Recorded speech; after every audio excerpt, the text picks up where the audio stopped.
Hey, what's up everybody? Crapgamer here with Crapgamer Reviews, coming at you with another video. Fast and furious like. Thank you guys for everything you've done.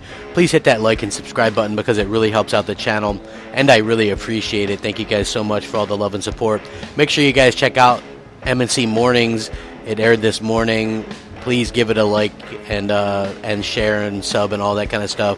It's very important that, you know, that show is geared towards you guys, and it relies on you guys to call and do voicemails and call in live during the show. MC Space Mornings on Skype if you ever want to call in, every Sunday morning at 11 a.m. Eastern Time, and it switches from week to week. Sometimes one week it's on my channel like this week, then the next week it'll be on Mooch's channel. So anyway, I want to hop right into today's topic, and that is the Xbox One versus the PS4 is really, it started off really bad for the Xbox One. PS4 really came out and dominated from the beginning, thanks to some miscommunications by Microsoft, some bad planning by Microsoft. But I think at the end of the day, Phil Spencer has really righted the ship and done a good job at getting the Xbox One, in particular the Xbox One S, back on track and in people's hearts and minds when you think of hardcore gaming. Xbox has always been a hardcore gaming brand, and to see them kind of flourish at that makes me happy. You know what I mean? It makes me happy that they've responded well to the criticism. They've taken everything in stride. I'm very proud of that fact. I'm very proud to be an Xbox fan. You know, and the thing with Sony is they're very complacent. I have nothing really inherently wrong against Sony. I own every PlayStation product, every one of them, even the handhelds, the PSP and the Vita.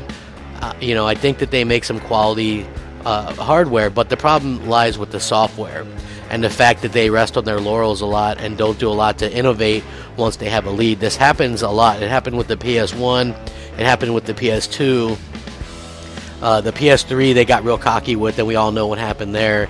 You know, they didn't really have any games for the first couple of years that console was out. They rebounded well. They put out a lot of good exclusives, and in the end, it ended up, you know, still costing them a lot, but not nearly as much as it would have. You know, but this generation, I have to say, and in particular, Microsoft has won the last 4 NPDs, which is the North American market. As you guys know, that's how they track who has sold the most hardware and software. So they've won the last 4. If they win November NPD, which I think it'll probably be close, if Microsoft wins the NPD for November, Sony might as well just pack it in, because they're going to be in for a long rest of the generation. Now, I'm not even sure what Microsoft considers generations, but Xbox Scorpio, I'm almost certain, will be considered Xbox One Scorpio, you know, or whatever they call it. It's probably going to be an Xbox One something or other. You know, it's not going to be Xbox 2 or, you know, Xbox 2050 or whatever. You know, it's not going to be any of that stuff. It's going to be an Xbox One something or other. So it's going to continue to count towards Xbox One sales numbers, and I think that that's smart. Now, what we've had here is Microsoft has won the last 4 NPDs. They could theoretically win every NPD until that point. You know, if Sony does win November, then I don't think it'll be by much. But obviously, when you come out with something like new hardware, it's supposed to sell really well. And the fact that the Slim didn't sell well, maybe people were waiting for the Pro. I don't really know. You know what I mean? It's going to be an interesting thing. And now I don't particularly care about sales as in, oh man, this is up, and, you know, blah, blah, blah, go do this to yourself because your console of choice is losing. That's not really how I look for it. As long as the console has enough to continue on, I'm happy. But you need these things to be competitive, and I do think that if Sony loses November, then it's time for people to really kind of wake up and take notice that Sony, you know, maybe should push the panic button. That's just my 2 cents. You know what I mean? I think it's something that people have to, it's a sad fact.